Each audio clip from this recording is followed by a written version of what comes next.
Working Class Beer Reviews is looking at Murphy's Irish Stout. Or it just says Murphy's Imported Stout, draft style. So I don't know if it's Irish or not. I've got this dimpled mug. You find these dimpled mugs, they seem like very German, like Oktoberfest, but you'll see them in gift packs for Guinness, like extra stout, stuff like that. So I don't think that's out of the realm of possibility to see these mugs possibly in the UK. Now this is nitro charged, which means it has a nitrogen widget in it that helps give it that like draft style. As you can see, look at it silting, rolling, however you want to say it. I'll put this up here, let you watch this. I was going to look on the website, but my tablet's being slow, but there's a little bit of a fair amount of information on the back of the can here. It says Murphy's Stout has been brewed to the same unique recipe since 1856. We pride ourselves in only using the top ingredients of pale malt, chocolate malt, roasted barley, and hops, and obviously nitrogen. Murphy's offers you that unique, smooth, creamy, and wonderfully palatable, full-bodied stout flavor with roasted chocolate and coffee undertones and a biscuity sweet malt aroma. It tells you, see, I did this all wrong. I did very aggressive. 40 degrees Fahrenheit, so this is the American version. 45 degree pour. Oh, they want you to hold the glass. And it shows like one of those like nonic pints like you would see Guinness typically served in. You pour it, and then you allow it to sit. So the ingenious floating draft flow system enables you to enjoy the creamy head of Murphy's from a can. Unchilled cans may overflow. Warning. So, you hear that? If I was to cut that open, it'd be like a little ping pong ball looking thing, a little smaller than a ping pong ball. Pasteurized beer brewed and canned by Heineken Unlimited. So this is a Heineken product. I mean, Murphy's is its own company, but obviously it's owned by Heineken. 3-4 Broadway Park, Edinburgh, United Kingdom. That's in Scotland, I believe. Edinburgh. I hope I'm saying that right. If there's anybody international watching this, you can critique me on my crappy accent or pronunciation. Imported by Heineken USA, West Plains, New York, 2023. Murphy Stout. It does say Murphy Stout on the back of here. James J. Murphy is the founder. This is a 14.9 fluid ounce can. So this is bigger than 12 ounces, but not quite a pint. Probably somewhere around the 300 and 330 milliliter, if I had to guess. So I think over 16 ounces is where you get the 500 milliliter. Yeah, established 1856. Yeah, pretty neat can. It's got a couple medals. 1892, Manchester, 1905. So, yeah, this has been around for a while. Obviously, it is targeted towards Guinness. Let's see if there's any dates. Best by date, January 2025. So we're within the best by date. Finally, I get something within date. I've actually had this for a while. I bought this a while back, and I've been saving this for a review. Not really the time of year, but everybody likes to drink a Guinness now and again. So this isn't Guinness, this is Murphy's. This is, you know, I've had other brands that are similar to Guinness, like Beamish, which I haven't seen in ages. Man, like 20 years. I haven't seen Beamish in like 20 years, and at least not close by. Not that it's not available. So yeah, obviously, you know, around St. Paddy's Day in March, you're going to see a lot of stuff like this, which is used for black and tan. People cook with stouts. They do all sorts of stuff with it. So it's the sun's not really shining. I can't really see through it. Normally with beers like this, when you get the sun directly at it, you'll see a bit of a reddish hue, but you can't really see through it. It's pretty dark. That's from the dark roasted malt. That boned, khaki-colored head staying around. That's what that nitrogen widget does. Yeah, it smells malty. I don't think these are real hoppy to speak of. I mean, they have hops as part of the ingredients list, but so yeah, just maltiness is what Yeah, like a dry, kind of dry malt. So let's give it a taste.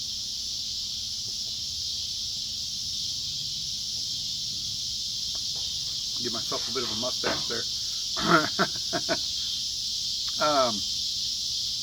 Yeah, you get that kind of coffee and chocolate kind of undertones, a little bit like dark chocolate.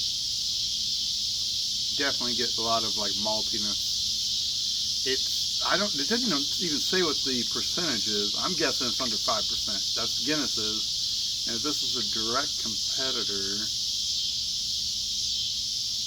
yeah, I wish I could have got my tablet. It was just kind of being, I got impatient, didn't want to wait any longer for it to boot up and pull up. It's pretty slow and old, and it just doesn't want to pull up websites very fast. But yeah, I'm guessing it's in the upper 4-point-something% range. IBUs are probably pretty low. Murphy's does make like a nitro red ale that is in a similar can like this. They over in the UK they may have many other varieties of Murphy's, but the Murphy's Stout and then the Murphy's Red, Nitro Red, is the only ones I can recall seeing. If anybody else is watching this, if they know of any other Murphy's products that are out there, yeah, let me know. But yeah, it does. It's very reminiscent of Guinness. You know, I don't know what I'd have to do a side by side if I wanted to really taste the difference.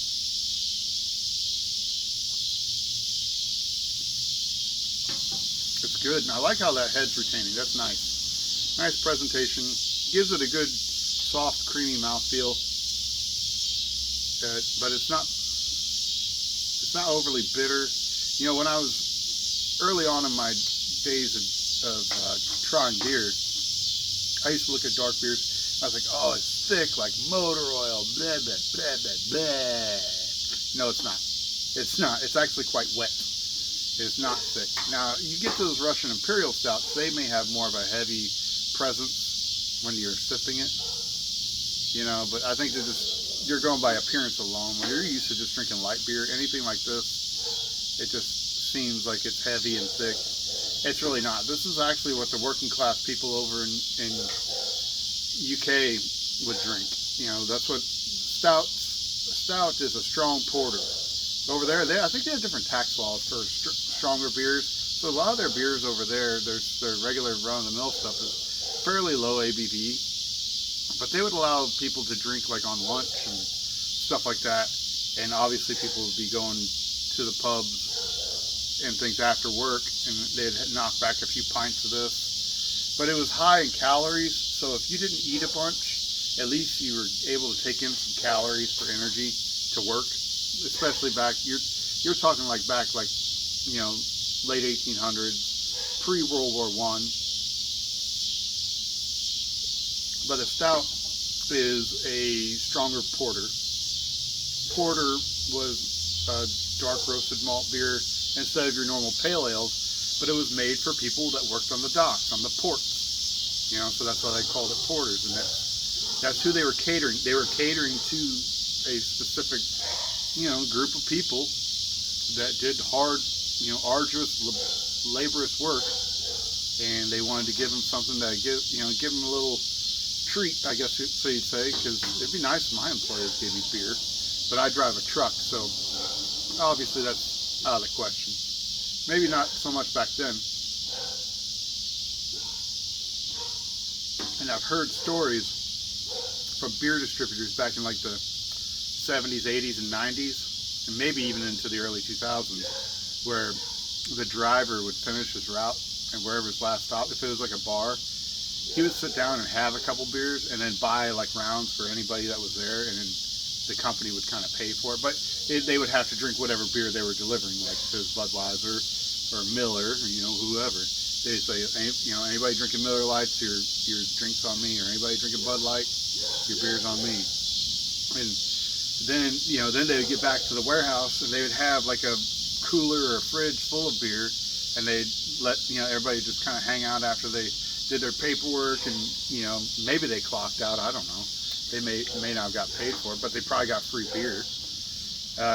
So, you know, those days are probably long gone due to regulation and just the Department of Transportation laws and how much scrutiny goes into drivers and things like that, as it should. I think you know, you're on the road, you need to be safe. You don't need to be taking your chances and putting other lives in danger just by being careless. So those days are gone.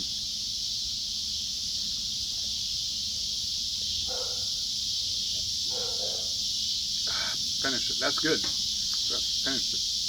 That's a good sign. So, yeah, I think it's nothing wrong with, you know, coming home from a hard day's work, wanting to just have a beer and just to kind of unwind and relax, you know, or maybe you got stuff to do, but you want to have something to kind of just help you out, take the edge off from the stress of work and things like that. So Murphy's Stout, I appreciate you. This is a good one, you know, and the fact that it's a little cheaper than Guinness makes it, you know, a better bargain for a working class person like myself and like you guys. So let me know what you guys think of Murphy's. Is it as good as Guinness? Does it line up, or is Guinness still superior in flavor and texture and stuff like that, or presentation? Who's to say? I guess it's subjective. But anyway, thanks for watching this video, guys, and yeah, let me know your opinions on this brew, and I will see you guys later.